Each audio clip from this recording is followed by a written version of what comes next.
I grew up in Laramie, Wyoming, and my husband and I met at the University of Wyoming, and I graduated with a degree in psychology from the University of Wyoming, and my focus was, most of my coursework was focused on marriage, family counseling, and specifically early child development and diagnostics. I love focusing on the family unit, especially. And then we lived in Houston, Farmington, New Mexico, Alaska, and in all those settings I've done quite a bit of public speaking and motivational speaking. In Alaska, we were advocates for the flood bank of Alaska, and we did commercials and things with that. And then coming here to Norway, on many occasions I've been asked to give presentations to groups of women about depression, as well as improving communication. So I'm really excited that that class I've taught before here in Norway, I've been asked to come and present to you today. So it'll be a fun experience. I actually feel more comfortable, because I know most of you. I feel like I'm your friend. So feel free to ask questions, as well as give your input. There's no judging here, because as you all know, most of us are mothers, wives, we're daughters, we are friends, and all these different roles that we carry cause us to communicate all the time. So we're constantly and active communicating. So communication, the definition of communication, is the act of sharing or exchanging information. So today, I'm sure you've already done quite a bit of communication, but what are some ways that we communicate in the world? How we communicate with each other? Gotcha. I was waiting to see who's already on Facebook, who's already bored. Yeah, Facebook, phones, texting. That's probably the way we communicate to our children mostly now. Eye contact. Eye contact, absolutely. A lot of it is Expression. definitely. And also hands. My children always say, Mom, when you talk, I gotta watch out. You get knocked out. Definitely. Even sometimes when we present ourselves. You know, if we're tired, exhausted, we're in our pajamas, my children say, what did you do today? You know, so even the physical aspects. So there's so many different ways we communicate. So what do you think the average percentage of your day goes to communicating? So that excludes sleeping, because hopefully we're sound asleep during those 8 hours we should get. But on average, what do you think the percentage of your day goes to communicating? All of it. 88, all of it, you're up there. 70%. On average, you have about 70% of your day is going to communicating to others. And you have different percentages here, but the main categories are reading. I'm going to write small here, so we got a lot of notes to write. Writing, listening, and talking. So these are the 4 kind of ways of communicating, which the texting, the Facebooking, all those things fall into different categories. But reading on average is 16%.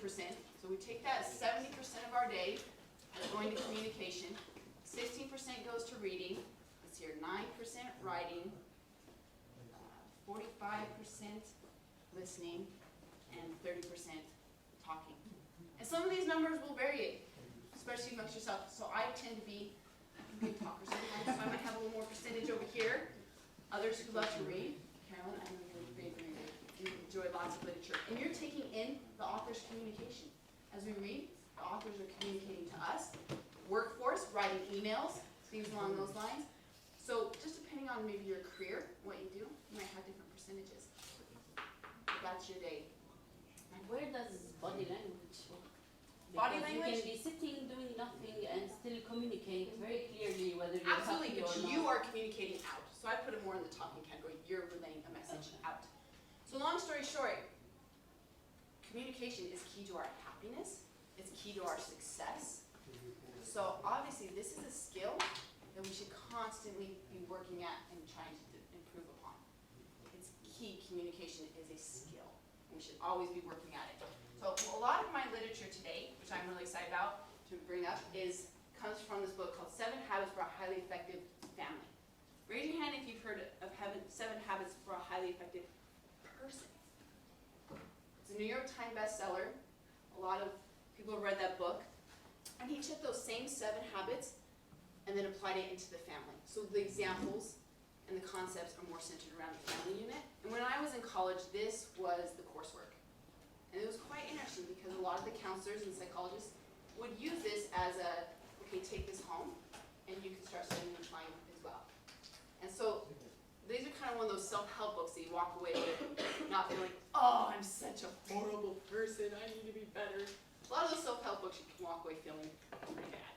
But this one gives you the resources, and the examples are very applicable to no matter what phase of life you're in. So I highly recommend this book. And with Stephen Covey, going into the first and key thing is creating a vision of your destination. So this is the first aspect we have to look at.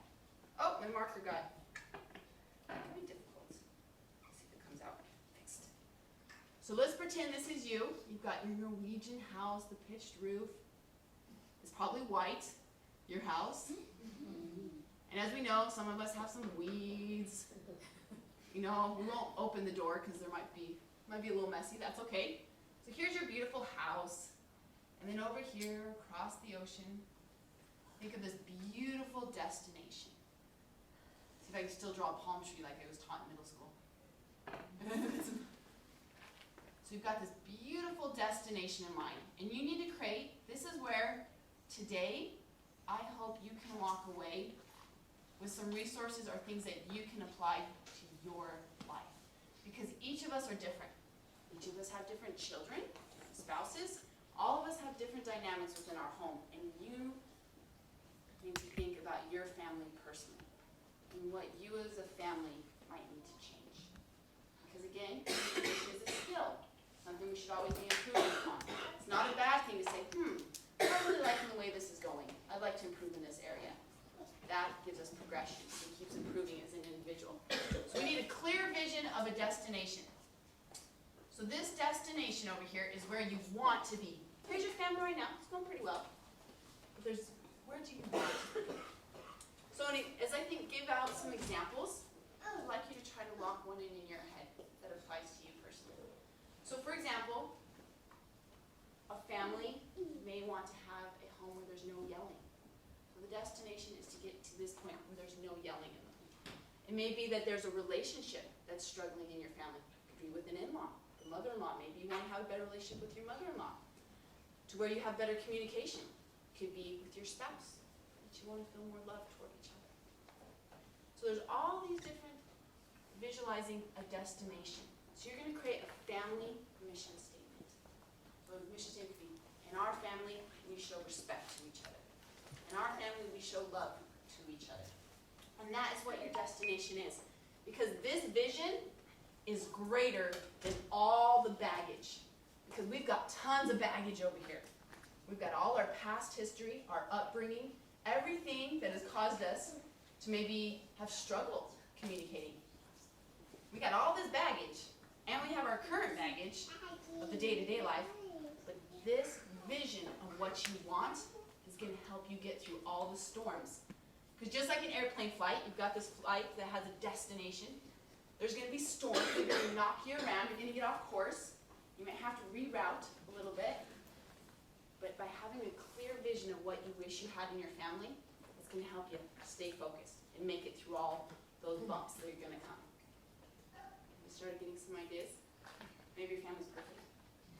Maybe not. But a great example that I love that Stephen Covey used early on in the book is of a father and a son. It was a point where the relationship, they couldn't even look at each other in the eyes. You know, the dad would say, hey, have a good day. And the son would say, like, you care. You know, it was that bitter. The relationship had become very sour. And the father wanted to make changes.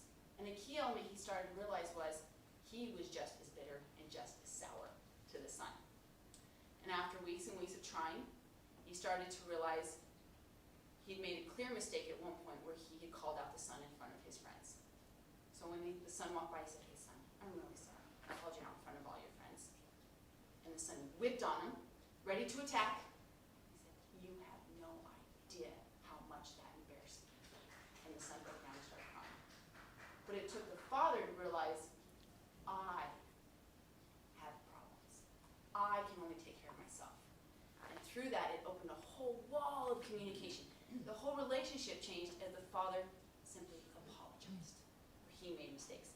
And that is a small example that actually is going to cover a whole bunch of meat. And what we're going to talk about is you only can take care of yourself. But as the family vision, as you have this family mission statement, you do it together. For example, who knew the Nash family? Did anyone know Catherine Nash? They just moved. Catherine and I were talking about this, and their family started this early on in their life, a family mission statement. And they took their name, N-A-S-H. For example, N stood for nobility. They're going to be noble in all that they do. I don't remember what all the other letters stood for. But then they made she made a little logo that had 4 squares like this, and one had a boomerang. They're Australians, so they put a boomerang. It's all about that nobility coming back to where you should when you get off course. And so they had fun with this, and they made these logos, and they had it on their clothes, and you can have fun with this. You can go out hiking with your family and start discussing some of these things that you learned today. And maybe as a family, you create this mission statement, and you see a pile of rocks, and you all pick up a rock and say, we're going to be solid like this rock. You can all take that rock and put in your pocket to remember. So there's tons of different ways you can get creative to make this family mission statement that's going to help you stay focused of the big picture instead of the now moment when you just want to lose it. And so key element now, this helps us look to the changes that we need to make. And this is the first habit that Stephen talks about, Stephen Covey, of being proactive. And one of my all-time favorite psychology quotes, this deals with cognitive behavioral therapy, that your thoughts lead to behavior. That's pretty powerful. It's not everything around you causes you to behave a certain way. It's your cognition that allows and creates behavior. So this is one of my favorite quotes. It says, between stimulus and response, there is a space. In that space lies our freedom and our power to choose our response. In our response lies our growth and our happiness. So here we go. We've got our stimulus. So in between stimulus and response.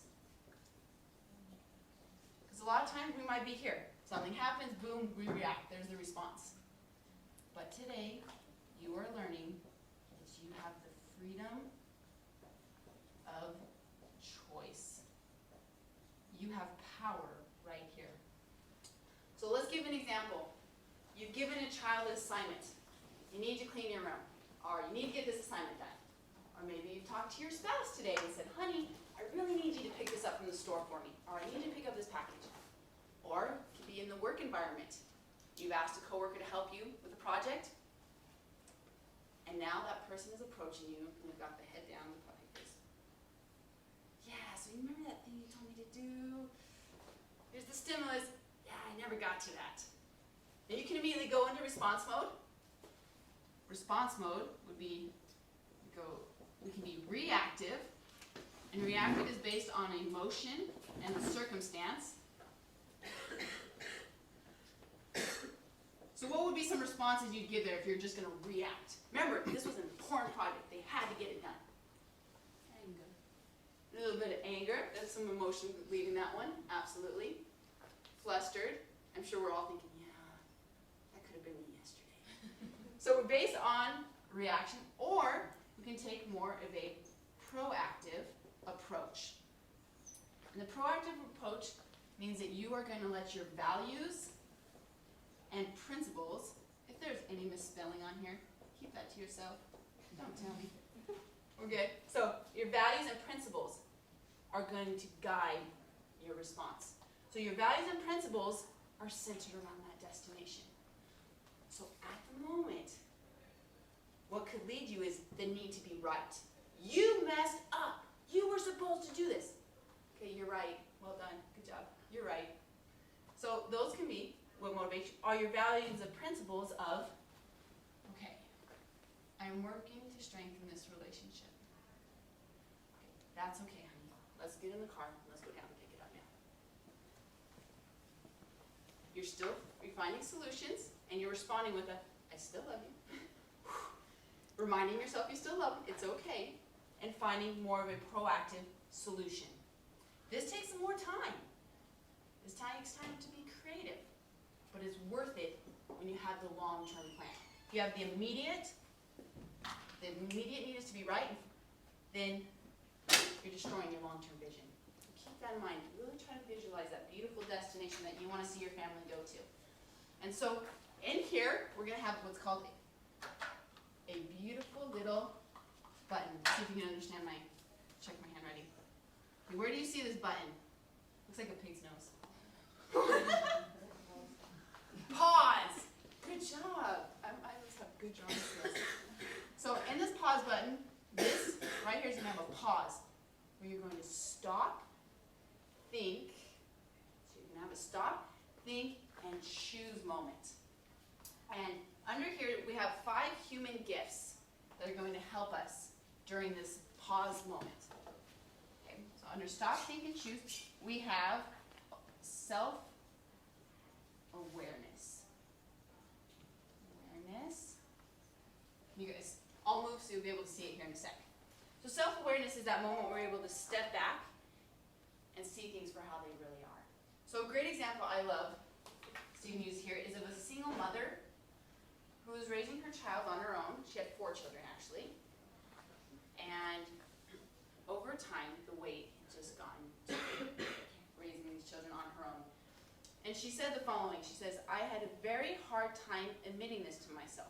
Because in this relationship, there was contention all the time. There was striking back. There was the silent treatment. You know, oh, we can feel guilty. Let's not talk to them. And they're really going to feel the pain. And usually you're the one suffering while they're just, what's going on? You know, so all of these destructive communication skills were taking place. And she said, I had a very hard time admitting this to myself. I had to struggle with years of accumulated pride. Okay, here's our self-awareness. She's stepping back and going, wow, I have a lot of pride to build up. But as I gradually swallowed the bitter pill, I discovered a marvelously free feeling. I was in control. I could choose a better way. I was responsible for myself. Now when I get into a frustrating situation, I pause, I examine my tendencies, and I compare them against my vision.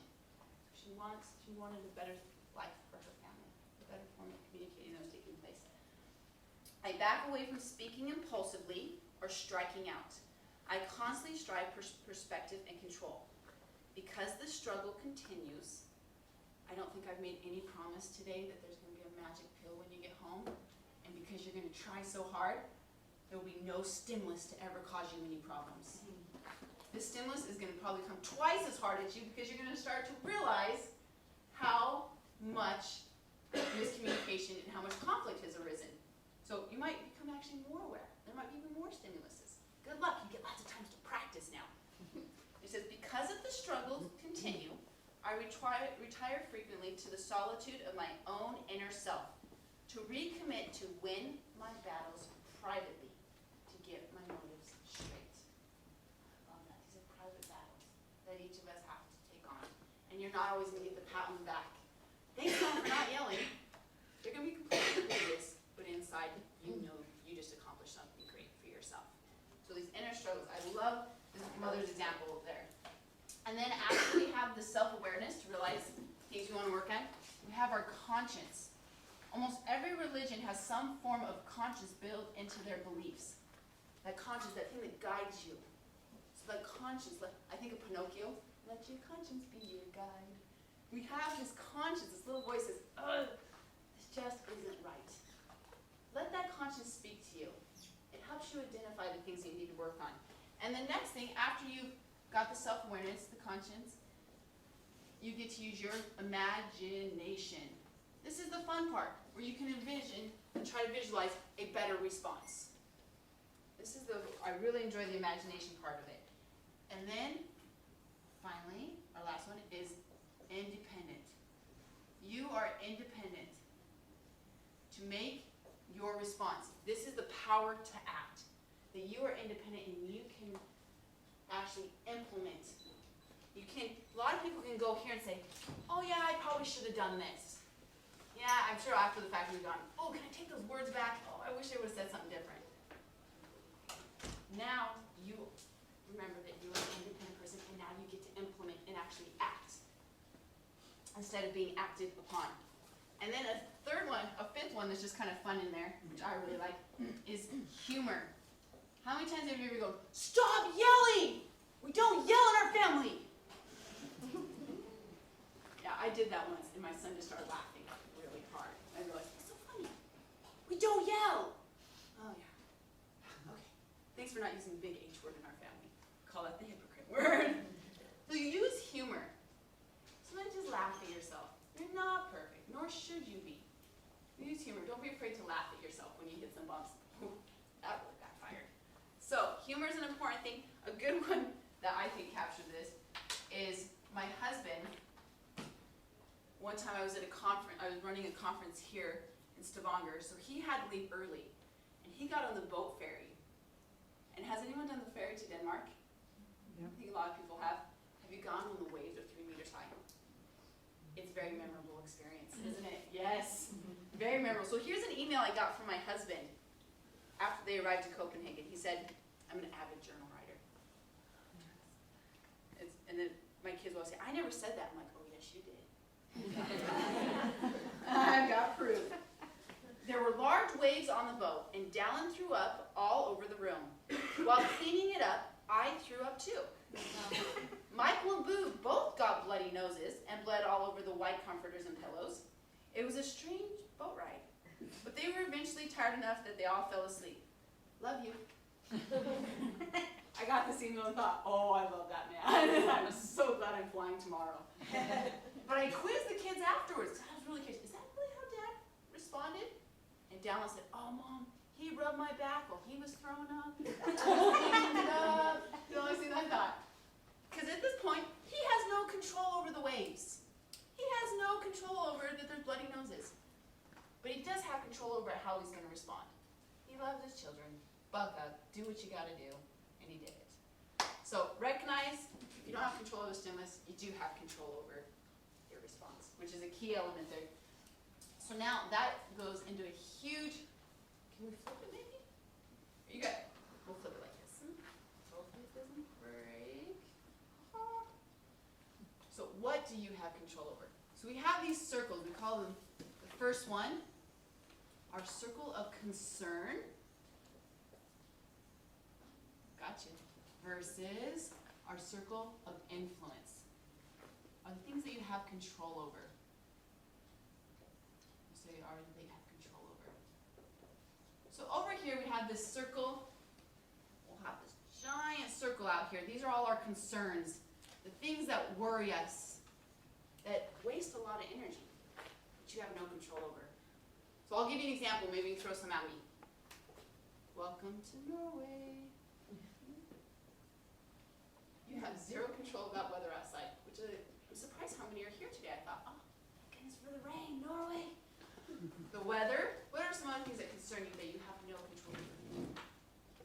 Price of food when you first arrive. There's a shock. You can respond, but you can't change. Should we write economy? Would that be good?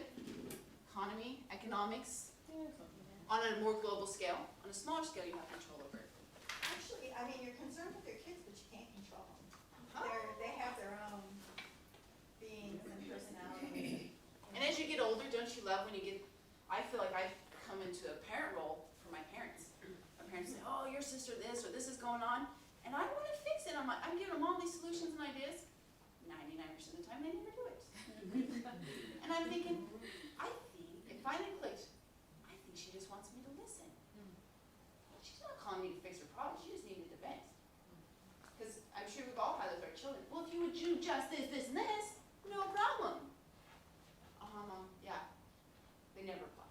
They want you to listen. Good point. Very good point. People, here's some.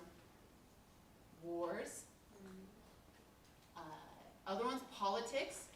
I am loving these responses I'm getting from the U.S. right now about politics. I'm like, who's running for president? I didn't even know, But it consumes people as well. So when you have a lot of concerns that you have zero influence or control over, your circle of influence becomes smaller. And you get weighed down more. But if you focus more on the things that you do have control over, so here's our concerns out here. We start focusing more on the things we can influence. And some big words to go in here are going to be like, you can influence the talents you want to develop. You can choose what career you want, what kind of job you want to do. You can can decide what you're gonna buy. You can't change the price, but you can sure choose what you're gonna eat. You can decide what you're going to put in you. You can decide if you wanna exercise. You can decide. You have a lot about you that you can influence. And once you take control of yourself, look how much more influence you have. You have a greater influence on others when you make the changes in your life. Focus on yourself. An example of this, I asked Jacqueline before if I could share this example, is one day I know a group of us women got together and we were just really distraught of what we were seeing on the news, that the people that are migrating from Syria, seeing what they were going through. And we kind of left all going, this is horrible. And we wish we could do something. And then we realized, well, it's a concern. What can we do? You can feel helpless a lot. That's when you start getting helpless and hopeless, when you start worrying about things you have no control over. But instead, Jacqueline took the initiative and she host an event for Syria. Is that what it was?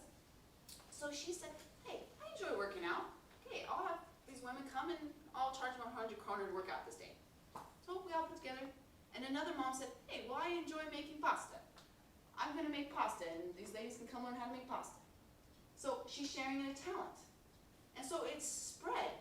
The middle schoolers, final count, the middle schoolers raised $107,000.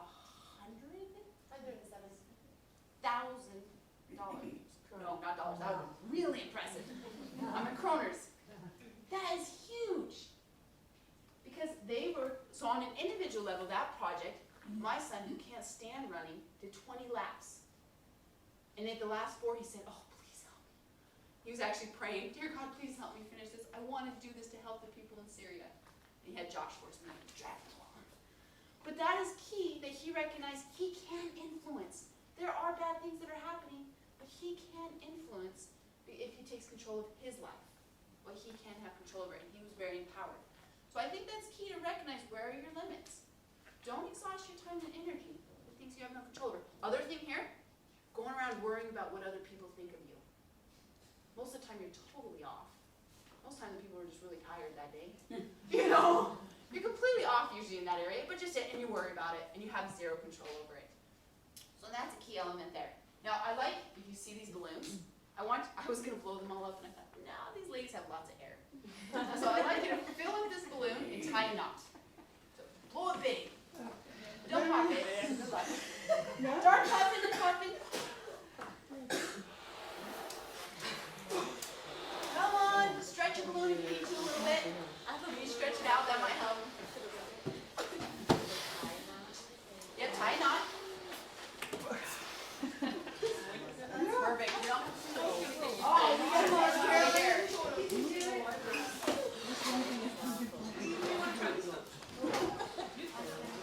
Well done. See some really good big ones back there. Oh, you need glue back there. There you go. Glue back there. Fiona, you need a balloon. Like it.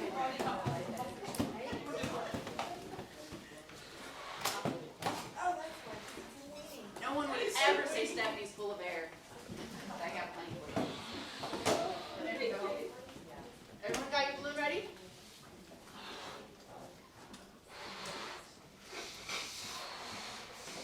Okay, welcome to your life. You're holding your life in your hands. You're fragile, you're sensitive, you're squishy.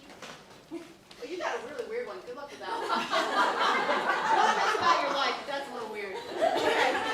So what we're going to do is we're going to bounce our balloon just right in front of you, checking your athletic skills and some tennis friends.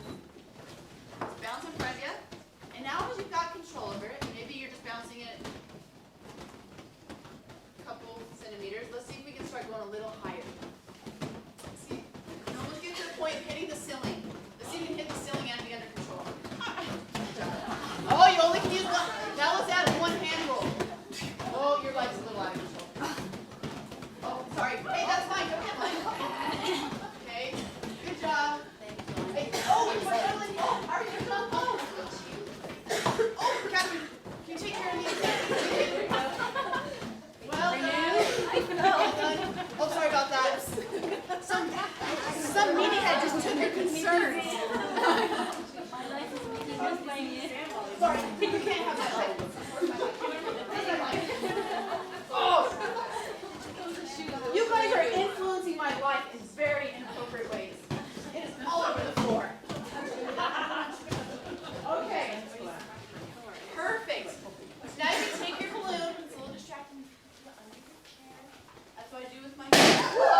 So, I'm already anxious.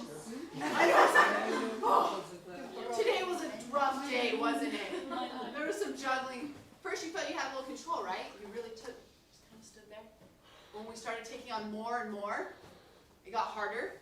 But my favorite thing is when I started coming into some of you, the very first thing you did was, oh, poor Steph. Let me help her out here. It's hard to juggle. Sometimes we take on more than we can. One of my favorite examples of this, we thought, oh, we'll go with a cheap little hotel. We're in London. We're not even going to be in the hotel. The cooking area was about, or the breakfast that morning, the room was about this big, the sitting area. So you had the itty bitty tables, and my husband was over here. There was this table of 4. He was there with the 3 children and himself. And there was this table there for 2. Perfect. I'm going to go over there. And I'm going to have a peaceful breakfast. So I go over here, because there's no room. And I start eating, and I could see my son just staring me down. So Dallin gets up, and he comes and sits over. And then Michael wasn't going to have it. Next, he's over here. So we're all tight and cozy. And then you hear this long screeching sound going across the floor as my daughter starts screaming, I want to sit with Mom too! And she's screaming, and my husband's like, enjoy your breakfast, you know? And sometimes that's how it is, especially as a mom. You have your bubble, your balloon, your life that you're juggling, you're doing pretty well, but you have a lot in your family that we feel like we have to carry. Our children's happiness, oh, they're having a bad day. What can I do to make it better? Sometimes you just can't do anything. Just tell them you love them. All you can do is worry about your bubble. And sometimes there's that weight. Have you ever heard the quote, nobody's happy when mom's not happy? It feels that way. It feels like there's a pressure. All you can do is take care of your balloon. And then your circle of influence will spread out, which is a key element there. So true and lasting change occurs from the inside out. Key point, true and lasting change. Because right now you're probably going, yeah, I've got this week. I can take charge. I've got my visual destination. True and lasting change starts from the inside out, which is very empowering. But you only have to worry about yourself. So now I have one of my favorite quotes. I'm gonna hand off. Can anyone quote St. Francis' Serenity Prayer? Anyone know St. Francis? What to say? You're like, I don't know this. Isn't that the one like, give me the strength to change the things like, accept the things I cannot change? It says, God, give me the serenity to accept the things I cannot change, the courage to change the things I can, to know the difference, and the wisdom to know the difference. There's a lot of wisdom in recognizing what I can change and what I can't. I love that quote. So now, a way we're going to apply, we've got our proactive. We are no longer reactive people, proactive. So now we're going to apply our proactive and our influence of control with an example of the emotional bank. So this emotional bank, when you, where are we going with this? So with a bank, we can make deposits. That's when we put money in the bank. That's usually a really good thing. Go put money in the bank, save up. Or we can make withdrawal. So looking at this analogy of the emotional bank, I've got this. My son was so distraught. This is his little piggy bank. It says First National Bank of Alaska. He said, what do you do in my bank? It was completely empty. I put all his money up in his closet. But this bank is an analogy of your life or your day. Think of this morning before you came here. There was definitely some communication that took place. Maybe you checked your text messages. Maybe you checked Facebook. That was communicating. You were taking in information. Think of all the communication that took place this morning. And ponder if there were deposits that took place. Deposits come in the form of, when you make a deposit, you're building trust. And this one, you're building distrust. So under here, we've got our reactive. We're basing being reactive. We're being emotional, and we're basing everything on the circumstance. Here, again, on the other side, we've got it. Making deposits, we're using our values and principles. So, thinking of that, how many deposits did you make today? the same person or two different people? I know, you don't have to focus on the withdrawal. We're gonna think about a deposit we potentially made this morning. What did you have, Nada? I had a conversation with my husband that started with, "Good morning, I love you." Oh, that's perfect. What'd she say? Good morning, I love you. And I have with my deposit bank, one key element when we think of our deposit, and we'll make a whole list of these here to help give us ideas of how to make deposits. My word, I have some words that I like to just pop in my head. Be kind. So my husband tends to wake up at 6 a.m., get ready for work, start moving around, and it's getting dark, and it's harder for me to wake up. Maybe it's just me. And in my head, I'm thinking, get out of the room, go get in the shower and go. And I have these sweet 2 words that come in my head. Be kind. So before I open my mouth, again, before the response comes, my 2 words that I try to regularly use when I can feel the emotion coming, be kind. And it's almost like my mom's voice. Be kind. It's not like, oh, be kind. Be kind, Stephanie. And that helps a lot. That is my personal pause button. Be kind.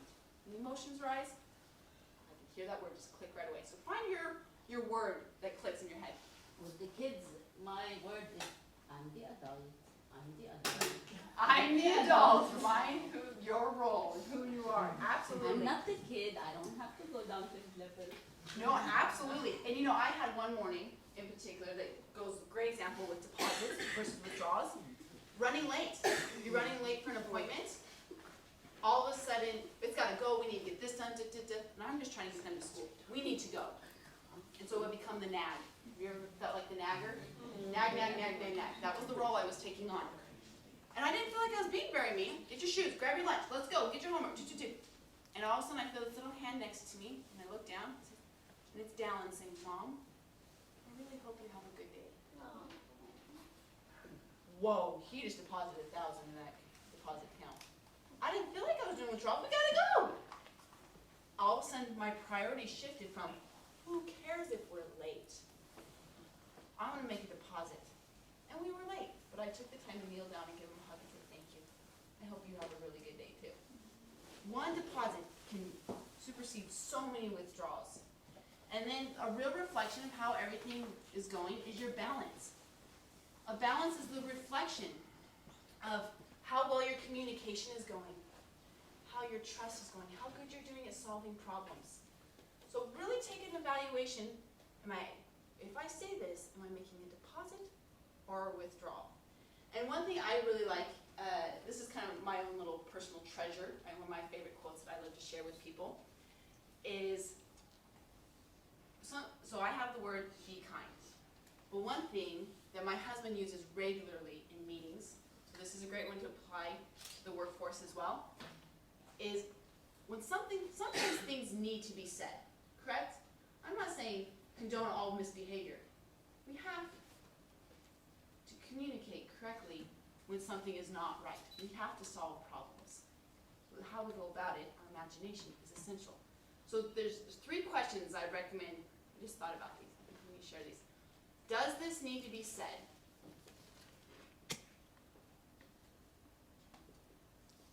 So ask yourself, I know my husband said there's many times in meetings where there's information that is not correct. It is wrong. Does it need to be said? Yeah, this is not correct data. We need to fix this. Is there behavior that's going on in your family that's not right? Yeah, you shouldn't treat me this way, whatever it may be. It needs to be said. You have to address that problem. You have to address the problem. The next question, if you get a yes to this, you move on to question number 2. Does it need to be said by me? Is it your role or stewardship to say this? If you say it, is it going to fix the problem or make it worse? Does it need to be said by you? Maybe it should come from another person. I find recently with my son hitting puberty and all those great changes, it's nice to go to my husband and say, I think this needs to be said. But I think you should say it. Knowing who it might be best to come from. Does it need to be said by me? And most. So if you get a yes and a yes, move on to the 3rd question. does it need to be said now? That is a huge one. If there's a lot of emotion going on right then, is it a teaching moment when your children are hot-wired and they're throwing tantrums and they're laying on the floor? You know, you really shouldn't act that way. They don't hear a single word you're saying. So think of, is it going to help if I try to start teaching them right now? I might just need to pick them up, get them to a place where they're calm, and wait till the right teaching moment comes. So this is a key element, doesn't need to be said now. A lot of times waiting for the emotions to calm down creates a better setting. It will be far more effective to get the outcome that you desire. So does this need to be said? Does it get a yes? Go on to number 2. Does it need to be said by me? And then move on to number 3. Does it need to be said now? Will it humiliate the person? If I say it right now in front of all these people, just like the dad did, called his son out in front of everybody, humiliated him. It wasn't the right setting. So waiting for the right setting and situation is important, which requires the word I love. It's the one thing you should never pray for because you'll get lots of opportunities to. Patience. Never pray for patience because then you get lots of opportunities to be patient. So, overall, going back here with our balance, we have all these opportunities to do deposits, or we can make withdrawals, and we have our pause button. So in the pause button, you can have a keyword, be kind. Another pause button can be apologize. This is a fun one. I'm sorry. It is absolutely, that word to be able to apologize and say, I'm sorry, you can feel vulnerable, especially if you've grown up in an environment that's not right. You need to be right. And there's a pride in there. Apologize is a huge, huge deal. I have a niece that was raised in a home that it was very difficult to apologize because everyone had to win the battle. It was the screaming. And she came to our home and she made some mistakes. And I said to her, she started saying, well, you know, the justifying, you can already picture yourself, well, this happened, and I had a right to do this, and And I said to her, all you have to say is, I'm sorry. And she just stepped back, she goes, but will you, like, not bring it up again, and, like, you know, not hold me hostage, and, I said, all you have to do is say, I'm sorry. What a weight. And that's a big thing, the baggage. We've talked about having that clear vision, our destination in mind. What a beautiful thing that you can start dumping some of that baggage off and letting some of the past go with those simple words. I'm sorry. Very powerful 2 words. I'm sorry. Another one, be loyal. Be loyal to those not present. Not present. I think this is critical, especially in relationships. No bashing a spouse that's not present. No bashing children when they're not around, like, oh, my child does this and that. It's okay to say, I'm really concerned about this is going on. But to really just, if they were standing right there, would they be embarrassed in the way that you're talking about them? And that respect goes both ways. They learn to respect you. It's nice to know that your kids have learned to be loyal to your mom and dad when they're not present. Because it's easy to get into a venting session. So that's a key one. It's a tricky balance because it's one thing to look for advice to friends and ask for help. But to start bashing it, think about, would you say this if the person was present? And that's a key element, I think, especially with women. Another one is to make and keep promises. That builds trust. You can't promise something like, oh, I promised we'd go do this, but sorry I didn't get this and this done. It loses the trust. You've got that as a big one. Also, going with apology, you have to be willing to forgive and move on. Move on. This is so freeing. And also, I like this forgive, is to choose not to be offended. Isn't that powerful to know that even if someone's trying to offend you, you get, going back, here's the stimulus, they say something nasty, they're trying to stick it to you. It could be that teenager saying, Mom, this food is horrible. There's the stimulus, but you get to choose to respond. You say, oh yeah, it's full of broccoli. That's because I love you. You know, you get to choose your response. That's so powerful. Choose not to be offended. Even when they're trying to offend you, choose not to be. But when it drives them crazy, I love them. They go, oh. Then the next one is love unconditionally. We're getting low here. unconditionally. That goes back to our single mom experience, our father, conditionally. And then I'll end up with this example, is of there was a young man who was approaching college and found out his parents were getting a divorce. And I love this example because in here, there's now a relationship that's been torn and he's not sure which way to love. Does he love dad? Does he love mom? How does he not pick sides? And he was kind of having a pity party. Do you ever feel good after a pity party? Poor me. You never do. So pity parties are not effective at all. But during this, he was having a pity party and his friend said, well, why not you? At all times right now, your parents need you now. You should be there for them even more. And he started to realize, as I thought about my own life, it was suddenly as if I could step aside from myself. So we've got our self-awareness. We'll go back to this because I want you to have this visual here. He got in the self-awareness. He stepped outside of himself, my family experience, their marriage, and became a learner. He could see that his parents were going to get a divorce. That doesn't mean that was going to be a reflection of a relationship he would have later in life. He goes on to say, I also made the resolve to always remember that it's more important to be one than to be right or have it your way. That goes into being right and reactive. Finally, he says, I would always say I'm sorry and reaffirm my love and commitment to my marriage and work out. And I determined to always do everything in my power not to be perfect because I knew that was impossible, but to keep working at it, to keep trying. It hasn't been easy. Sometimes it takes a lot of effort when there are deep issues, but I believe my resolve reflects a priority that might never have been there had I not gone through the painful experience of my parents' divorce. Sometimes we have painful experiences. We've got baggage, but those can be opportunities to grow and learn from. And by having this clear vision and destination in mind, that will keep you going no matter what storm comes. So I'd like to end here with a film that I absolutely love. It's a music video. And it uses the analogy. And I think of your family. Think of your children, your mother, your father, all of them. And you're all shaped differently. You might be this beautiful oboe. You got nice curves. You might be a little cute violin. Some are more squeaky. Some are more low. But each of you have a part. And in your family, each one of you have a part to play. And your child's not supposed to be exactly like you. They're built differently. They're physically shaped differently. But even spiritually, they're different from you. And that's refreshing.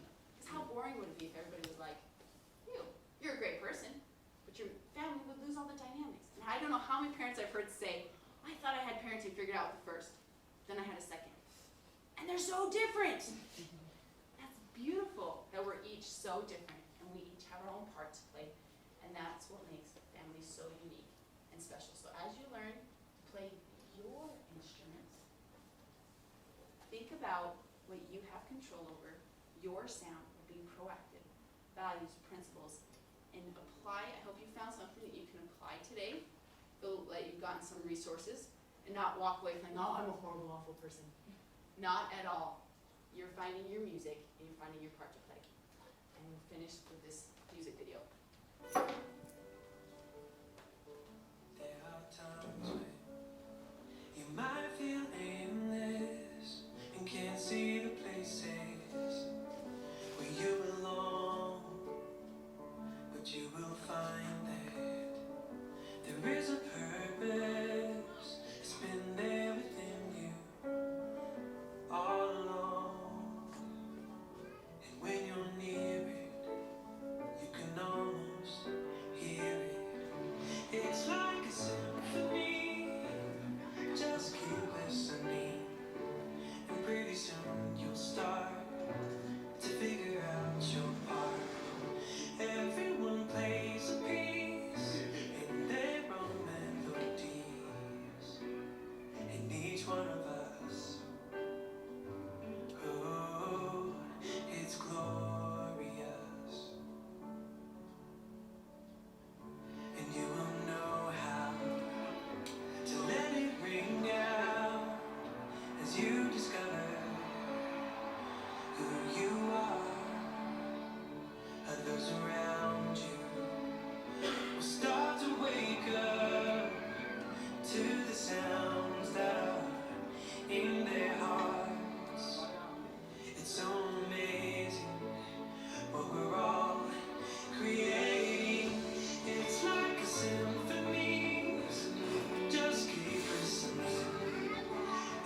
was David Archuleta, who was on American Idol.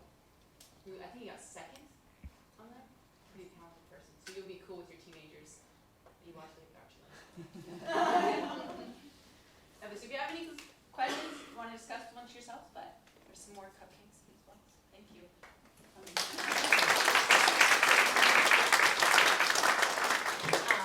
I just wanted to, we took a look at the feedback we had gotten from the Morning Connections monthly surveys, RSVP link that we send out, and people suggest topics.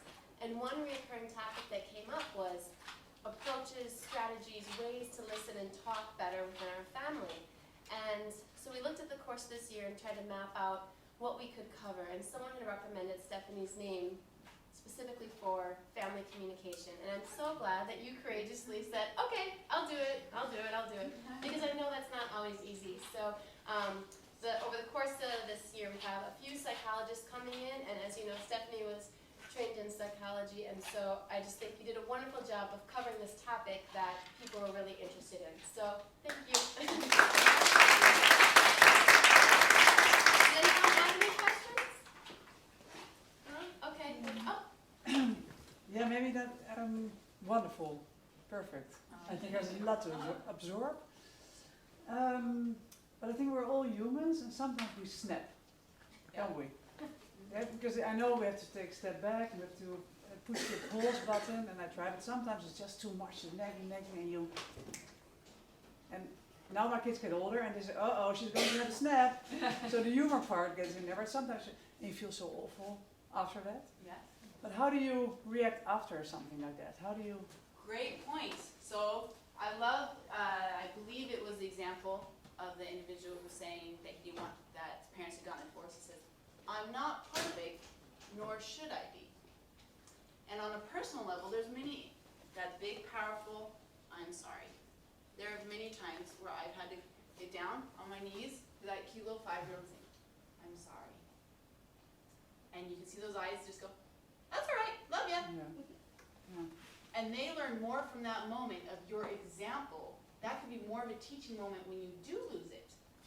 That is a powerful teaching moment to go show what you should do after. Because if you do have this bar that you have to be perfect, your children feel they have to have that same bar. And it's very critical to be able to role model. It's okay to say I'm sorry. Absolutely. Good question. Very good question. Yes? No, you'll be coming to me next week and be like, okay, where can I get that book? I know. I don't know if we have it in the library. Yes, and actually I'll check on that. Anytime we have speakers come in and they use certain books in their research that they recommend, we try to make sure that we order them so they are available. You can also check on YouTube, because I think there's parts of it that are summarized on YouTube, like the principles. Definitely. When I'm running, I really like to listen, especially these ones where they provide examples. It's great. So I know you can get his audiobooks and so forth. I'm just going to do, No, there's one thing I'd like to share. Maybe you were talking about the deposits. Yep. The other side, I think you were. And well, that's something I learned from a psychologist one day. To give your kids compliments. Yes. And well, maybe you agree, but Dutch people are not very good giving compliments. You know, life is okay, you're doing fine. Someone is doing, oh, good job, and you, no. Look your kid in the eye and give them a compliment. And really let them feel like you're giving them a compliment, and that also, well, brings you a big step forward, or at least... Definitely, and sometimes maybe we feel awkward giving a compliment, but I've heard a great quote that said, never suppress a kind thought. I love that. So sometimes you may look at someone and be like, oh, I love that color blue. And I'm thinking, I wish I had that sweater. No, that sweater looks really good on you. And you go, oh, thanks, nah. Here's another twist to it. We're not used to receiving compliments. So we, oh, no. It was just from H&M, this was very cheap. Sales racket, So one thing you can do instead is say, thank you, you're so nice. Look how you bounce that back. Thank you, you're so nice. You're giving them a compliment, but you're accepting the compliment as well. So definitely take in, but never suppress a kind thought. You've got something nice to say, let it out, because that could be exactly what that person needs. And that little deposit goes a great deal. I know I had a friend that dropped off at my house one day some bread. I said, do you want to come in? She goes, no, I rest of that day. Just because someone dropped off a bread. Damage surprise. Great point. And we deal with different cultures, so we're like, oh, will this offend, or will this, no, people choose to be offended. If your heart's in the right place and you have no intention of offending, do it. Especially if it's something kind. Just do it, don't worry. They may not know how to react, it could be awkward. It's awkward for them, not you. Give the compliment. I was just gonna share something. We started something new in my family last week. It's called a Caught You Being Good jar. Gotcha. So every time you see your kids doing something good, you just write it down and you put it in. So on Sunday I read them out loud and I was like, oh, they're gonna ask me for a reward or something. But like when I read them, and I looked at their face, they were so happy, like so much happiness in their face just by reading all the good things they did that week. So I feel like it was just a really Hands on, do it. Put your deposits. Write down the deposits that you're seeing going on in your family. Pull them out. That's a key element. The other thing is I think we can have a half-empty perspective where I'm talking about these withdrawals. I'm talking about how we can be emotional and reactive and we're all just going, yeah. I can see that in a couple faces, but then as we start talking about what you can do, I can see saying, oh yeah, I can say I'm sorry. Oh yeah, I can be kind. Oh, this, okay. That's key to recognize that there are simple deposits and that they're not going to be overwhelming or huge things. You don't have to go over the top to show your kids you love them. Put your arm around them. I love you. And I love one comment. How many moms say, I love you, but you really should have done this, or I love you, but you're driving me crazy. Flip that around. You're driving me crazy, but I really love you. Flip those around. So simple little ways. Hopefully you've got some resources you walked away with today. Discuss with each other. That's what also helps.